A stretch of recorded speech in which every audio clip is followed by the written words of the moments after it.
Placée sous le thème de la consolidation des acquis du troisième âge, ce samedi 15 février, la Maison des aînés de Bamako a accueilli la 4e session ordinaire de l'Assemblée générale du Conseil national des personnes âgées du Mali. L'événement a réuni 13 délégations venues des différentes régions du pays pour dresser le bilan des concertations menées lors de la session précédente tenue en décembre 2020 et proposer une feuille de route au nouveau président élu.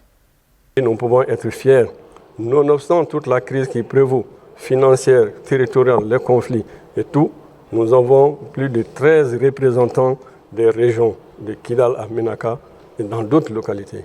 C'est très important, ça veut dire que le souffle est en train de revenir, c'est important.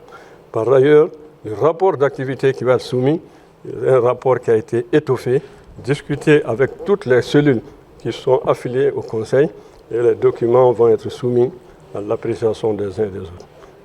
Cette rencontre a été marquée par des échanges constructifs autour des préoccupations majeures des aînés, notamment la situation actuelle du pays, en ce qui concerne le rôle et fonctions de chefferie traditionnelle. Il s'agit pour le nouveau président de veiller auprès des autorités à la mise en adéquation des structures traditionnelles, dites les chefferies, avec le Conseil national des personnes âgées du Mali.